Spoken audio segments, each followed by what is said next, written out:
आज मिसेज को गाजियाबाद किसी प्रोग्राम में जाना पड़ गया। अभी मेरी उनसे बात नहीं तो वो अभी नहीं वहाँ से फ्री हुई हैं, तो उनके संग के काफ़ी कम से कम 40-50 लेडीज यहाँ हैं, तो मैं आप सभी को धन्यवाद देता हूँ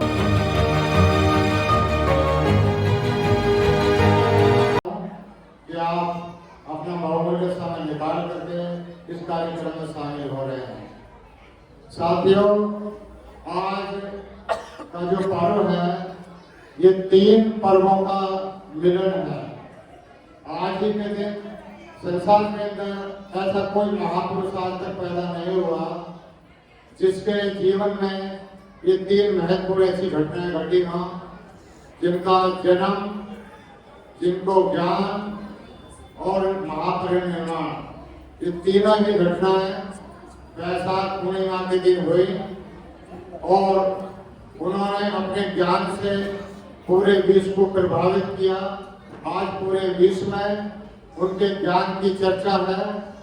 आज पूरे विश्व में लगभग 60-65 देश या कम भी और ज़्यादा भी हो सकते हैं जो उनके बनाए हुए धर्म को अनुसरण कर रहे हैं और बड़े अच्छे तरीके से वो अपना जीवन यापन वहाँ की सरकारें चल रही हैं। साथियों, बाबा भगवान तथागत बुद्ध ने जो धर्म हम लोगों को दिया, हम ऊपर से ज़्यादातर हमारे समाज की यही हालत है कि हम ऊपर से तो जय भीम नमक उठाए कर लेंगे, लेकिन जहाँ तक उनके दिए हुए धर्म को आचरण में उतारने वाली बात आती है, हम वहाँ कम से कम 80-90% लोग पीछे हट जाते हैं। हम सोच, क्योंकि इस देश के अंदर जो ब्राह्मणी धर्म है, उस धर्म के अनुसार उन्होंने इतना बड़ा डर हम लोगों के पैदा कर दिया है कि अगर हम उससे विमुख हो जाएंगे, हम उस धर्म की बातें नहीं मानेंगे, तो हमारा नुकसान हो सकता है। मैं सभी साथियों से दिल खोल करके बता देना चाहता हूँ कि जब तक आप उस डर के बीच में जियोगे, उस डर को महत्वता देते रहोगे, वो डर आप लोगों के अंदर से नहीं निकलेगा, वो डर बरकरार रहेगा और आप उसी कीचड़ में फंसे रहोगे। और जो बाबा साहब भगवान बुद्ध के अनुसार जो एक धर्म, जो एक सर्वश्रेष्ठ धर्म दुनिया का हम लोगों को एक गिफ्ट देके गए, हम उससे वंचित रह जाएंगे। तो मैं सबसे आप लोगों से यही अनुरोध करता हूँ कि मैं ये नहीं कहता कि आप आंख बंद करके माने, आप बाबा साहब की शिक्षाओं को पढ़ें, भगवान बुद्ध की शिक्षाओं को पढ़ें, उन्होंने धर्म के बारे में क्या बोला है उसको पढ़ें, उसके बाद आप उस साइड में जाएं। आंख बंद करके आप किसी चीज को मत मानिए, क्योंकि ये तथागत ने भी कहा है कि आप किसी भी स्टेटमेंट को या किसी भी वाक्य को या किसी भी कोई ऐसी चीज, महत्वपूर्ण चीज को इसलिए मत मानो कि मैं कह रहा हूँ। आप इसलिए भी मत मानो कि वो सदियों से चली आ रही है या किसी पैसे वाले आदमी ने कहा है या किसी ज्यादा पढ़े लिखे लोगों ने कहा है।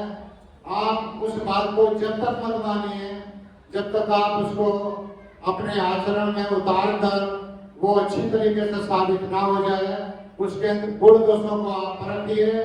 जब तक वो आपकी कसौटी के अनुसार उस अच्छी तरीके से नहीं सेट बैठती है, ठीक बैठती है, तब तक आप उस बात को मत मानिए। लेकिन मैं समझता हूँ आजादी के 70-75 साल हो गए, अभी तक हम भगवान बुद्ध और बाबा साहब की शिक्षाओं के बारे में ना कोई पढ़ पाए हैं, ना हम उनके बारे में कुछ सोच पाए हैं। बस ये है, दिवाली आई, दिवाली मना ली, होली आई, होली मना ली, भैया दूज आई, भैया दूज मना ली, करवा चौथ आई, करवा चौथ मना ली। लेकिन मैं आप सभी लोगों से ये पूछना चाहता हूँ कि जो उन त्योहारों में, उन पर्वों में जो भी गुण दोष हैं, जो भी अच्छाई बुराई है, क्या आप लोगों से प्रभावित हुए हैं या नहीं हुए हैं? क्या आपका खर्चा कम हुआ है, आपका खर्चा बढ़ता है? तो हमें इन चीजों के ऊपर विचार करना चाहिए।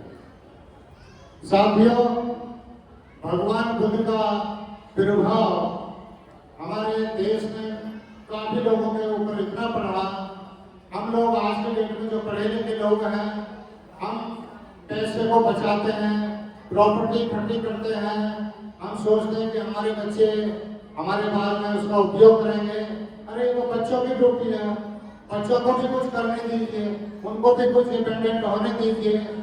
अगर आपने अपने बच्चे लायक बना दिए फिर आपको ज्यादा जोड़ने की कोई जरूरत ही नहीं है, वो अपने आप कर लेंगे उस काम को। लेकिन हम धर्म के नाम पर काम जाने से बचते रहते हैं। हम सोचते हैं कि हमारे दो बेटे हैं, एक बेटे की कोठी बना ली, दूसरे के लिए हम सोचेंगे, उसका कोई फायदा नहीं है।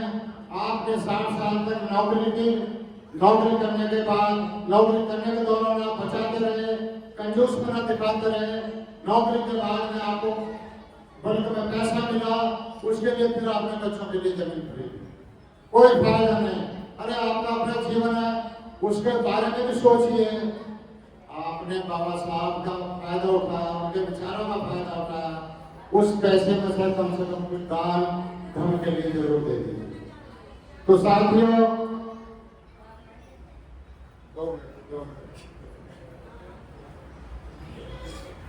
भगवान बुद्ध के धर्म से प्रभावित होकर केवल मैं 2 मिनट के विशाखा के बारे में आपको बता देता हूँ कि भगवान बुद्ध के धर्म को सीखने के बाद, उसको अपने आचरण में उतारने के बाद हमारे अंदर कितना बड़ा परिवर्तन हो जाता है, मैं केवल 2 मिनट में आपको बताता हूँ।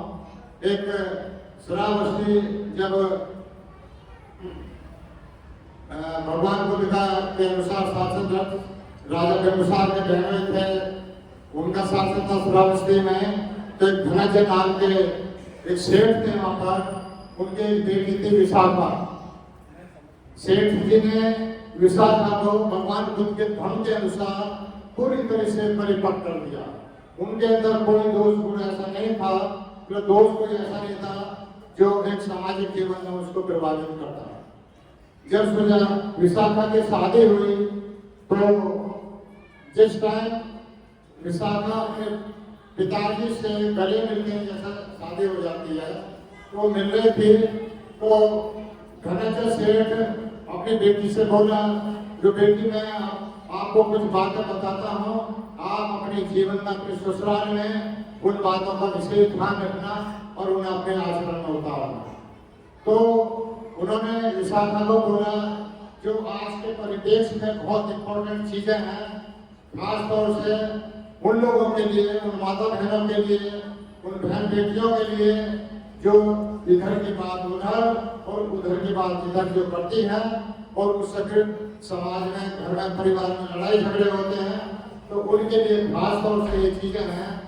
तो धनंजय सेठ ने अपनी बेटी विशाखा को बोला कि बेटी, मैं कुछ बातें बता रहा हूँ, उनका विशेष ध्यान रखना। तो सबसे पहला उन्होंने बताया कि घर की आग घर में ही रहनी चाहिए, घर की आग बाहर नहीं जानी चाहिए। दूसरा पॉइंट था कि बाहर की आग बाहर ही रहनी चाहिए, बाहर की आग घर के अंदर नहीं आनी चाहिए। तीसरी बात कि बेटी, उसको देना जो वापस दे दे। चौथी बात कि उसको मत देना जो उसको वापस ना दे। पांचवी बात कि जो दे उसको देना, जो ना दे उसको मत देना। ये 6 बातें हुई। 7वीं बात थी कि बेटी सुख से बैठना। 8वीं बात थी सुख से सोना। 9वीं बात थी सुख से बैठना। और 10वीं बात थी कि जहाँ आप जा रही हो, अपने परिवार के कुलीन के जो देवी देवता हैं, उनकी पूजा जरूर करना। तो जब धनंजय सेठ अपनी बेटी के कान में ये बातें बता रहे थे, तो जो बिगाड़ था, लड़के का फादर था, वो पास में ही खड़ा हुआ था और उसने वो 10 की 10 बातें सुन ली। जब वो अपने घर चले जाते हैं, बारात चली जाती है, तो क्योंकि विशाखा तो बहुत हमें परिपक्व थी, तो एक दिन धनंजय सेठ यहाँ बिगाड़ आ जाते हैं। बिगाड़ उनके ससुर हैं। तो बिगाड़ जब खाना खा रहे थे, उनका फेस दरवाजे की तरफ को, तो रास्ते की तरफ को, तो सामने भिक्षु आ जाते हैं भिक्षा लेने के लिए। तो उन्होंने इशारा किया सेठ जी ने नहीं सुना। उन्होंने 2 बार किया, 3 बार खड़े रहे, बेकार सेठ खाना खाता रहे, उन्होंने नहीं सुना। अंत में विशाखा बोली कि भंते, आपको यहाँ कुछ नहीं मिलेगा, क्योंकि हमारे ससुर पुराना बासी भोजन कर रहे हैं, आप आगे जाइए और आगे देखिए। तो जब सेठ जी ने ये बात सुनी, बोले इसने तो सुबह ही खाना बनाया है, ये बासी इसका नाम क्यों ले रही है, इसने तो मेरी बेइज्जती कर दी। तो इसी बात से वो चिंतित हुए और उन्होंने फिर लड़की के सेठ जो धनंजय थे फादर, उनको खबर भेजी कि जी आपकी बेटी ने हमारी बहुत बेइज्जती कर दी और आप इसको वापस ले जाइए, आप यहाँ आइए। तो जैसा आज के डेट में जब किसी लड़का लड़की की शादी की बातें होती हैं, तो आप जो आज के कुछ लोगों को तो मैं नहीं कह सकता, लेकिन जो हमारी उम्र के लोग हैं वो पंचों के बीच में बातें रखते थे। वो पंच पूछते थे कि जी रिश्ता कहाँ से आया है, क्या बात है।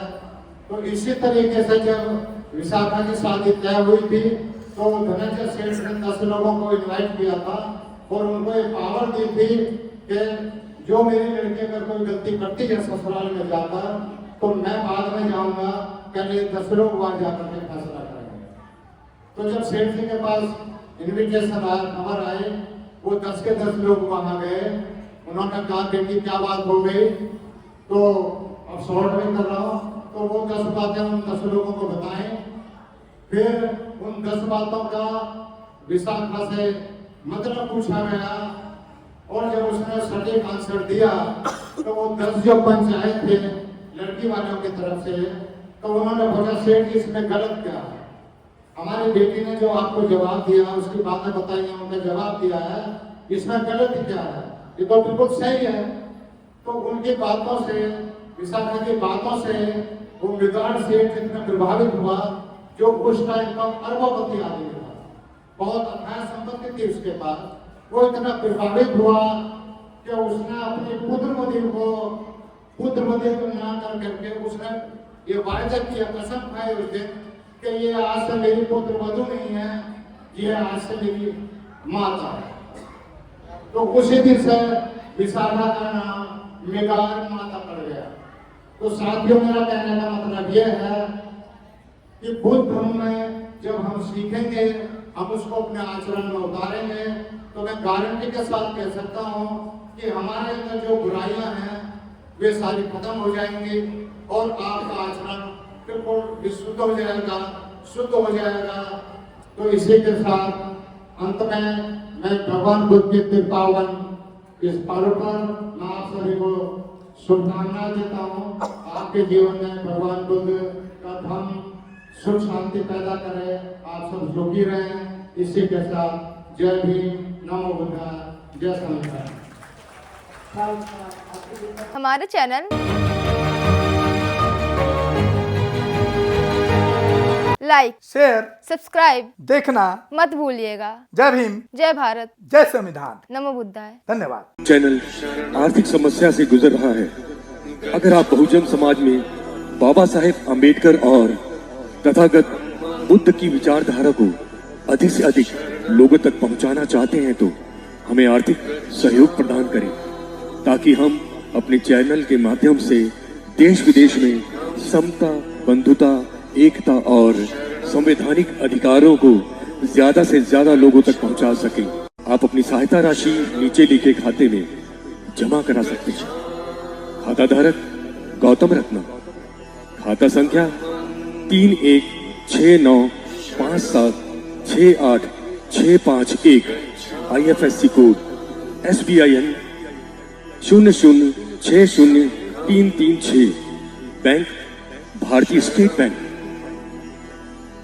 आप हमारे बैंक खाते का विवरण स्क्रीन पर भी देख सकते हैं। जय भीम, जय भीम। मैं गौतम रत्ना, गौतम फिल्म्स प्रोडक्शन में आपका स्वागत करता हूं। आप हमारे प्रोडक्शन हाउस के अंदर अपना कैरियर बना सकते हैं as a film director, as a producer and actor and actress and editor and cinematographer also. अगर आपको फिल्म से रिलेटेड कुछ भी प्रोजेक्ट आपको बनवाना है, तो हमारे पास में पूरा सेटअप है, जिसमें फिल्म कैमरा है, शूटिंग लाइट्स है, और एडिटिंग है, सारा A to Z एक ही जगह पर आपको हमारे यहाँ पर मिल जाएगा। तो दोस्तों आप हमें कांटेक्ट कर सकते हैं हमारे नंबर्स पर 9810085714।